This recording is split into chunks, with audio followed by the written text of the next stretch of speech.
Hello, everyone. Welcome back to Curious About Bitcoin. I'm your host, Brian Rothenberg. I've done a number of videos in the past week about Bitcoin treasury companies. That wasn't the goal that I had when I set out to start this channel. Really, what I wanted to do with this channel on YouTube was to create videos that would give people an introduction to Bitcoin, answer some basic questions they may have, and hopefully hear from people about why Bitcoin is so important. I think I've been a little bit distracted over the past week or so because I am invested in a number of companies that are putting Bitcoin in their balance sheet, and it's been a very exciting time. But I want to take a step back and go back to brass tacks, go back to first principles, and really focus on some of those things that I started this channel for. There are a number of other people out there that are talking about Bitcoin treasury companies. So I may do more videos on that, but I'm going to go back to the basics here on this particular channel as we talk about Bitcoin. The first thing that I want to do is go over what is Bitcoin and really try to break down just a few of the simple concepts that underlie Bitcoin. And we'll have more videos that probably dive into each of them in turn. First thing is Bitcoin was created as a digital cryptocurrency, a digital currency, digital money. It is decentralized and peer to peer.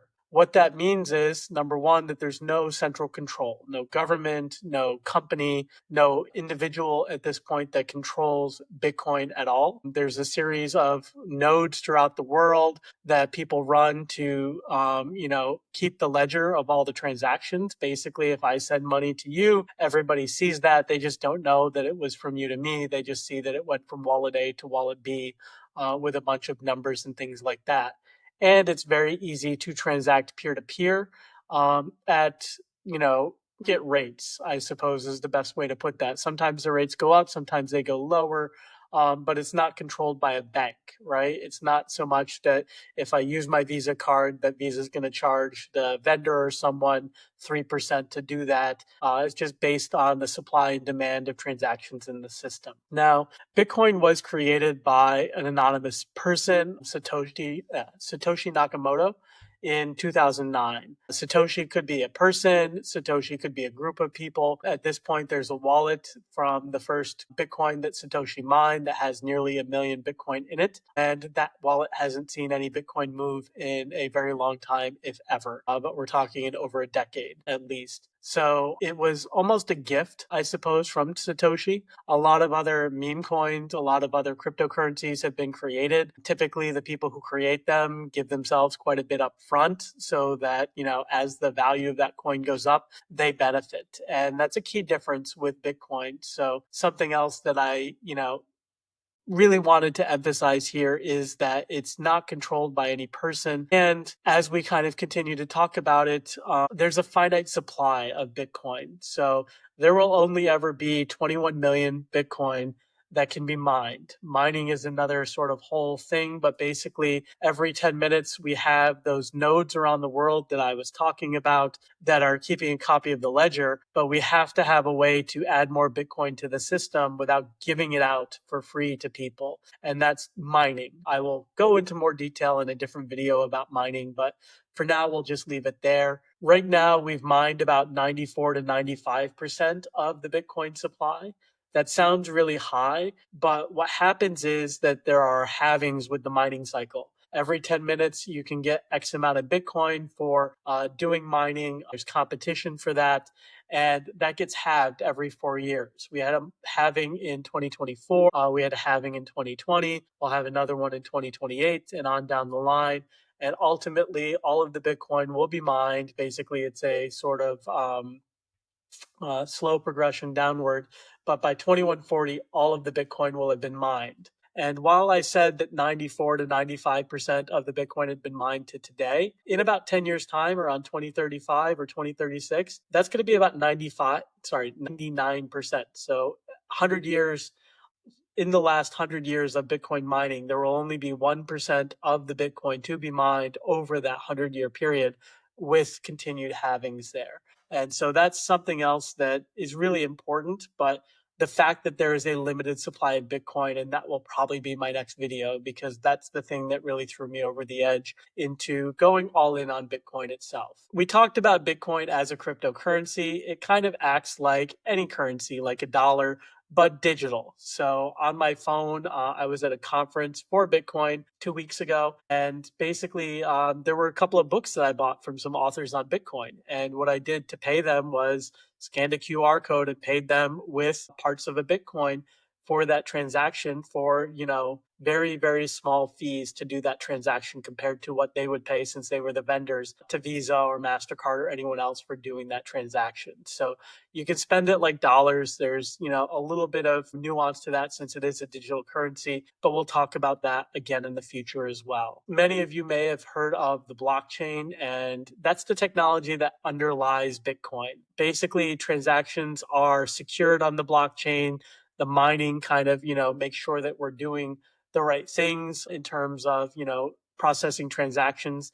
And then all of the nodes worldwide, and there are probably hundreds of thousands, if not millions of them now, keep a copy of those transactions, all of them. And you can download a full history of the entire ledger anytime, and you can keep a node yourself. It's not that expensive to do, and I'll probably have some videos about doing that. And you can also look online and see all of the transactions for a specific wallet or a specific time frame and all of those things. You don't know the details. You don't know that Brian sent something to Stephen or to Jessica or to Katie, but you just know that, X amount was sent from this wallet to that wallet at a specific point in time, or how much is in a given wallet somewhere. And so with a Bitcoin transaction, there's a sender, the person who's spending the Bitcoin, there's the receiver, the person getting it, and then the blockchain itself is the one that's verifying the transaction. And people mine on the blockchain and use computing power, basically use electricity and different computer chips, because there's money to be made to do that, to verify the transactions. Now, we'll talk about it again in a different video, what's going to happen when there's no more Bitcoin to mine. Well, who's going to verify the transactions? There will probably be fees for verifying transactions at that point, but it's something that, again, is 100 years off, so it's not something that we're worried about today. Why Bitcoin? Why is this so important? Why? And I'll just say, do I have as much of my wealth in Bitcoin as I can? And there's a few different reasons for that. One is that it's a decentralized system of currency, of money. You're not reliant on your bank. You're not reliant on your government. You're not reliant on a specific company to get access to your own money. I've had, small minor difficulties where I want to wire money from this bank to that bank, and that bank says that they can't do it. And they said it's the sending bank that couldn't do it. And the sending bank said, well, they're the ones that rejected it. And, it's like, kind of everybody's blaming the other person. And it's annoying because it's my money and I want to be able to spend it or use it as I see fit. And there shouldn't be friction with that. Bitcoin is also borderless, right? So I have a bank in the US. I don't have any banks in other countries. I lived in other countries. I've traveled to other countries. It's more difficult to bank in those other countries if you, aren't a citizen or things like that. You might not be able to open a bank account easily. You might not be able to change currency easily. And so, there are some frictions there. And oftentimes you're using things like traveler's checks that cost you money. I don't even know if people are using them anymore, but you're using ATMs, which may have, limits about how much money you can get out at a specific point in time, or credit cards that can have big spreads on the currency conversion fees. So there's a lot of different ways that, there can be friction with spending your money in various countries. There's less friction with Bitcoin. It's one Bitcoin equals one Bitcoin. It doesn't matter the currency other than Bitcoin. So that's really important there. Bitcoin is also a store of value. To me, this is probably the most important aspect of money. And one of the reasons why it was so appealing to me about 12 weeks ago when I got into Bitcoin. And I really am very new to Bitcoin within the last 12 weeks, but it was solving a problem that I didn't really know how to articulate that I was having. I was making good money. I was increasing my income every year, and I felt like I was getting farther and farther behind. And we'll talk about this again in a different video, but that's because of dollar debasement. What that is, I'll leave for another time. But with Bitcoin, there's that 21 million ceiling. There can only be 21 million Bitcoin, period. And so over time, the value of Bitcoin will increase as everything gets, repriced in Bitcoin, as more people use it, as more value is stored there instead of storing value in houses or boats or cars or dollars that we know are, basically becoming less and less valuable over time. Gold is probably the best, other form of store of value for money. And we'll talk about that and how it compares to Bitcoin as well. As we kind of round out, Bitcoin and sort of the importance of it. It's decentralized. It's money. It means it can be used as a store of value, a medium of exchange, or a unit of account. And one other thing that I've heard people say is think about how your house is denominated in dollars, right? So if you have a house or you have a friend with a house or you have parents with a house, what did they buy that house for in what year? How many dollars? And what is that house worth today? If you don't know, just go on Zillow and figure that out and see the appreciation of that house in dollars. But what we'll talk about is the fact that more dollars are in circulation today than there were last year, the year before, 10 years ago, 20 years ago, 40 years ago, by a lot. And, there is kind of a debasement of the currency that is in part causing the value of that house to go up over time. Now, take that same house, and if you figure out what the value was of that house in 2009 or 2013 or 2018 or 2025 today, denominated in Bitcoin, and you can figure out the prices of Bitcoin, in those different years. And what you'll see is that the value of that house denominated in Bitcoin is costing you less Bitcoin to purchase that house each year because the value of Bitcoin is going up. And the reason that the value of Bitcoin is going up is because we live in a technological age, right? 50 years ago, I wouldn't have somebody, doing my taxes on a computer with a computer program with humans outside the system. I'd probably pay people to have to do those things manually and everything like that, right? You look at how technology makes you more productive in whatever you're doing, whether you're working, whether you're not, and everything should be basically getting cheaper. And what we're seeing is the opposite. Everything is getting more expensive. And Bitcoin fixes that. And that's the big key unlock I want to leave you with today. Bitcoin fixes the issues that we're having with our money, where the money supply is increasing.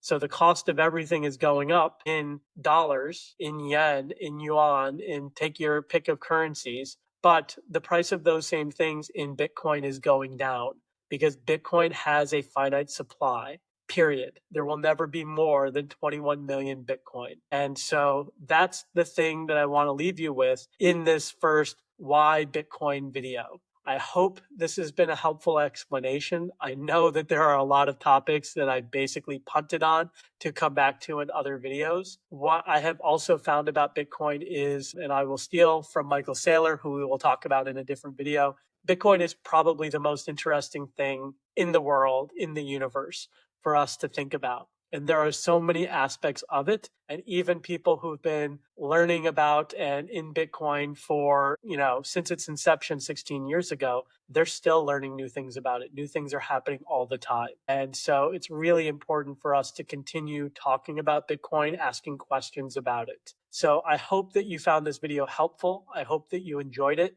I really appreciate you taking the time to listen. Please, if you did find it helpful, hit the like button, subscribe to the channel for more, leave a comment if you have questions about Bitcoin.